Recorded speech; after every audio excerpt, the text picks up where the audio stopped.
Now, you can reactivate yesterday's momentum by remembering what you were thinking about. And if you stay there for 17 seconds, you'll get that momentum going. But we really want you to hear that yesterday's momentum need not enter today's vibrational point of attraction. It's logical that it does, because you're habitual creatures and because you've got same friends that you visit with and you have these patterns that you've developed. But as you accept this small handful of things, first, all of your power, your point of power is right here, right now, in this present moment. An easier way for you to hear that is you have the power to choose any vibrational disc.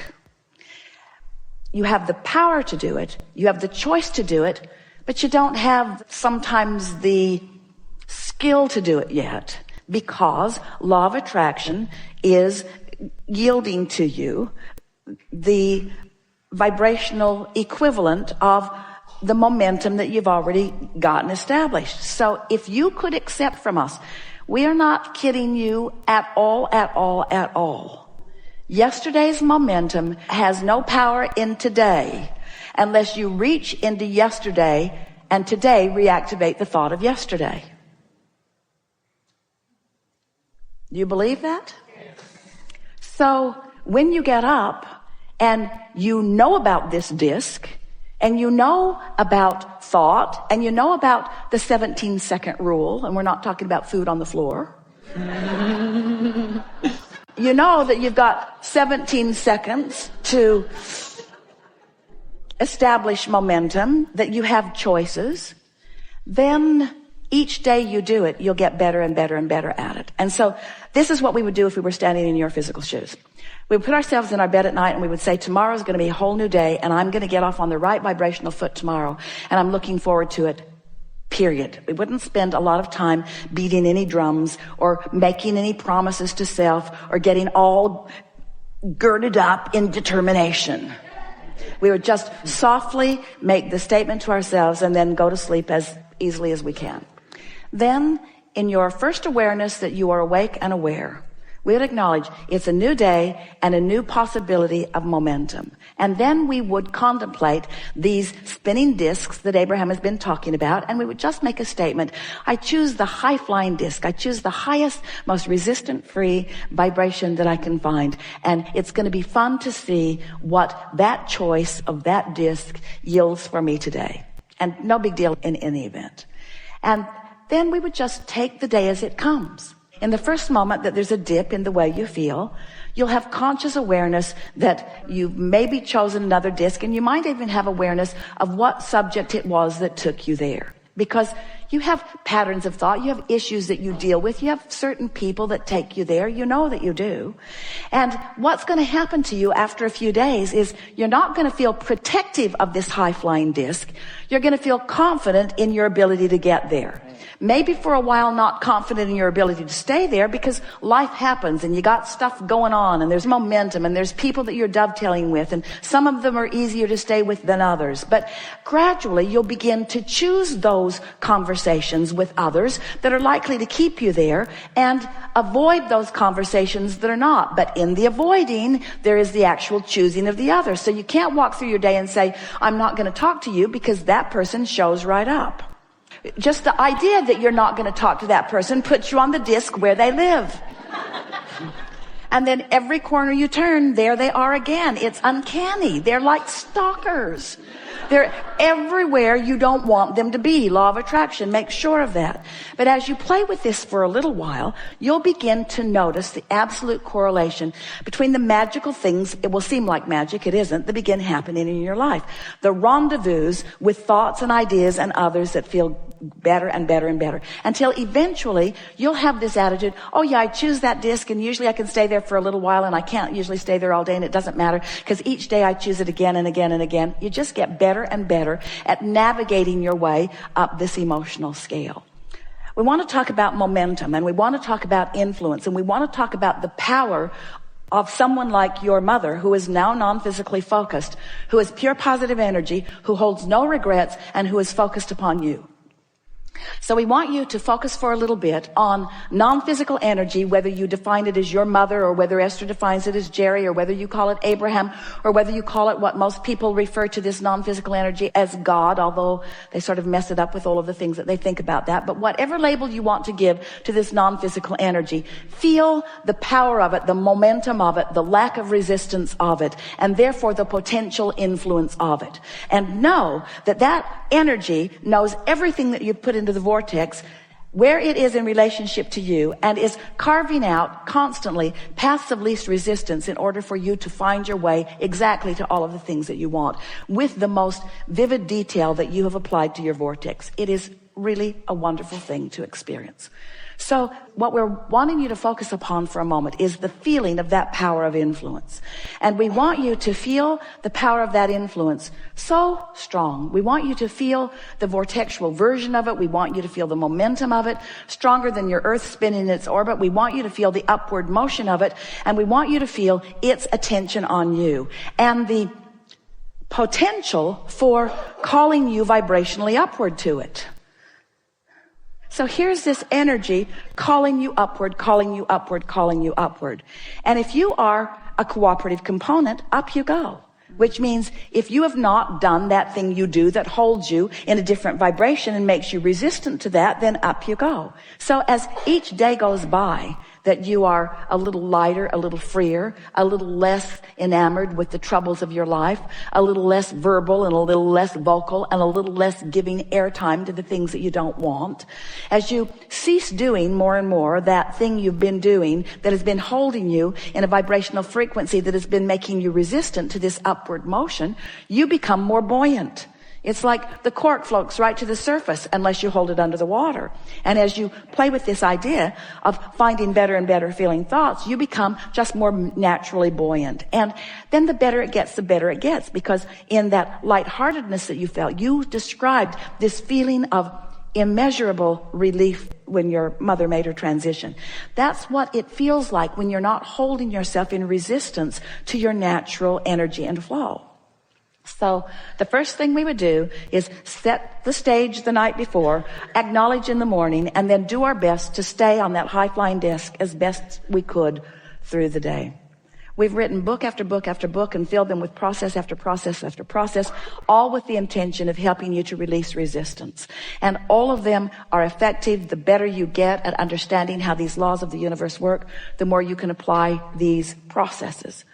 Recently, we've been saying to you, and we mean it with everything that we have, don't work too hard at trying to get back on the disc, because once you fall off, there's enough momentum that almost any struggle or effort that you offer will be counterproductive to you, because you get defensive. You try to justify. You try to explain to somebody who's not even asking, well, you see why I'm not on the disc is because of that and that and that and that and that. The less airtime you give to the explanation of why you don't feel good, the less you'll hold yourself in that other momentum that is counter to what you want. So we just be as happy as we can be, as long as we could be. And then when you're aware that you have fallen or that you have chosen a different disc, then we would apply these simple techniques. We would say to ourselves, I'm aware that I'm not really where I want to be.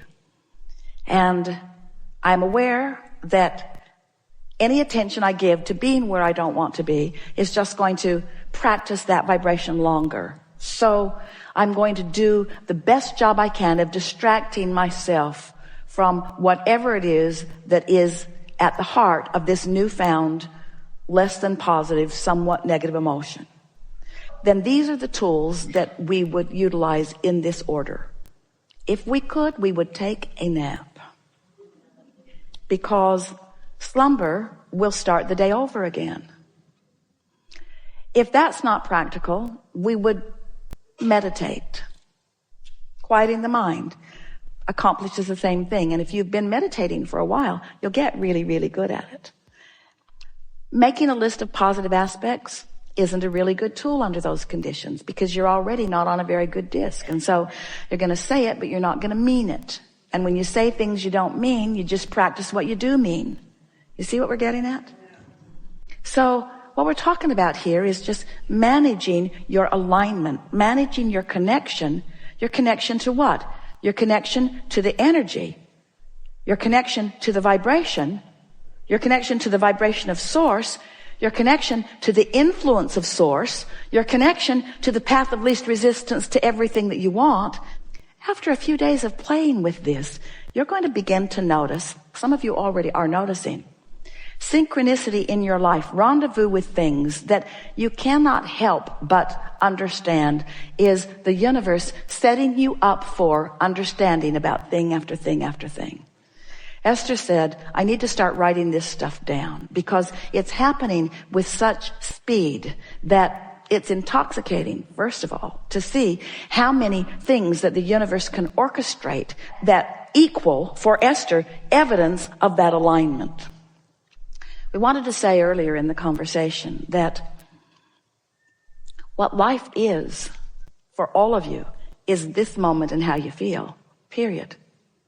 It's this moment and how you feel, period. We know that's sort of a boring thing to contemplate, but it is this moment and how you feel, period. That's what life is. It's always this moment and how you feel, period. And when you start at the beginning of the day caring about how you feel, noticing how you feel, and tending to how you feel, and then have awareness of how you feel, you're off and running in deliberate creation, the likes of which almost nobody that you ever know will be doing. In other words, just that little bit of conscious awareness at the beginning of the day. And then anything that you can do. We think it's a really good thing when you realize that you're not where you want to be, to just hold the image of falling out of an airplane and hearing Abraham saying, hang on, it'll be over in a little bit. And just don't sweat over it. Don't suffer over it. Don't struggle over it. And this is the thing that we can feel it with you. We can feel it with all of you. We feel it with Esther on a daily basis. You are efforting at the wrong times. When you effort from a lower flying disc, you only practice the momentum of the lower flying disc. The harder you try, the more you encourage the momentum. And it's because of this powerful universal law. The more general you are, the more you slow the momentum. The more specific you are, the more you speed the momentum. So we'd plan the night before. We'd do our best that morning. We'd fly as high as we can. We'd crash and burn if we have to. We wouldn't sweat the small stuff, and it's all small stuff. And then we would acknowledge that this effort that I'm applying right now is counterproductive under these conditions. Or this attention that I am applying right now is productive under these conditions. And what's the condition? If it feels good, you want to be specific. If it doesn't feel good, you want to be general. That's really a good tool. It's really a good thing to understand. So somebody comes to you and they say, you know, I have an issue. It's someone at work. I have an issue about such and such. So as soon as they walk into your space, you feel yourself potentially slipping from that high-flying disc.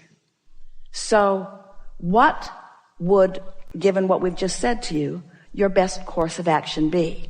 To say to them, oh, really? What is the problem? More specific. Or to say to them, I have to go to the bathroom.